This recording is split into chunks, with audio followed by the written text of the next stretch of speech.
nato da un'idea di Egidio Fiore e di Pietro Gallonetto, prima denominato Radicchio d'Oro, adesso premio Fiore d'Inverno, un premio all'eccellenza nel campo dell'arte e della cultura, della politica e non solo. Si è affiancata anche la Casatella Trevigiana, allora andiamo a vedere nella splendida cornice del teatro di Castelfranco i volti dei premiati.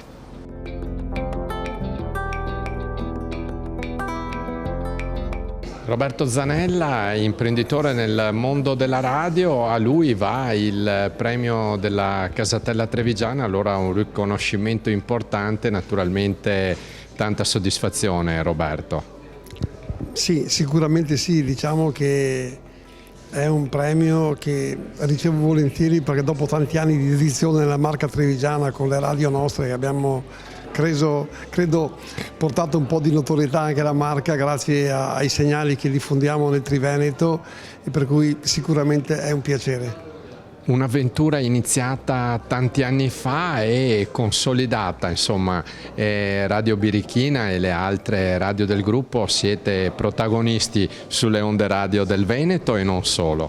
Sì, tutto è nato nel 77, anno in cui è nato il mio primo figlio Andrea, e la Radio Castelfranco 97 siamo arrivati un po' alla volta, frequenza dopo frequenza,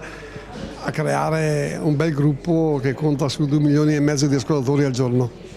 Come si fa a rimanere sempre sulla cresta dell'onda? Mi viene da dire, facciamo un paragone con la Casatella Trevigiana, che è un formaggio fresco, amato dai giovani e che si rinnova sempre nella freschezza. Certo, come il formaggio, come la Casatella, bisogna impastare e lavorare ogni giorno, per cui sì, non si è mai, mai arrivati, bisogna continuare sempre a credere e lavorare per questo.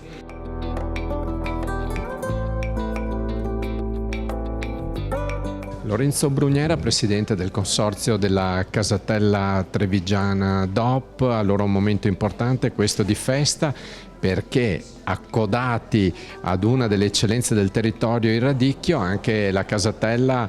dà un premio questa sera, tra l'altro ad un personaggio eminente del mondo della radio veneta, insomma Roberto Zanella, Radio Birichina. Sì, la Casatella Trevigiana con il Radicchio di Treviso si sposa in maniera eccellente.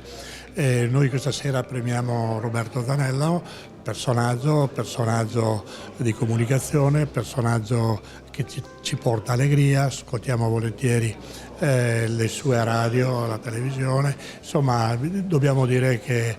siamo veramente contenti della scelta che abbiamo fatto, no, per quanto riguarda questo personaggio, no, per noi importante per la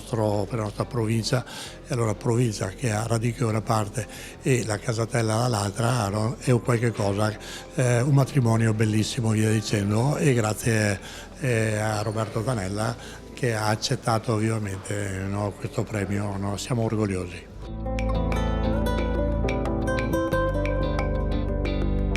Stefano Marcon, un premio importante questo per Castelfranco, che valorizza uno dei prodotti principe della terra trevigiana, e poi c'è anche questo connubio con un altro riconoscimento della Casatella Trevigiana a un imprenditore del mondo della radio che è Roberto Zanella, molto legato anche lui al territorio.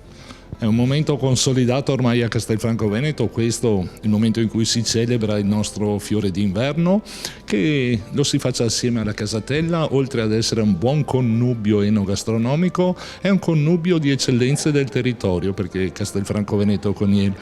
fiore che si mangia, la Casatella, e se l'imprenditoria come quella di Roberto Zanella appoggia e supporta questo tipo di eventi, significa che abbiamo un territorio che ci crede e che cresce assieme in un'eccellenza unica, che è appunto quello di Castelfranco e della marca trevigiana.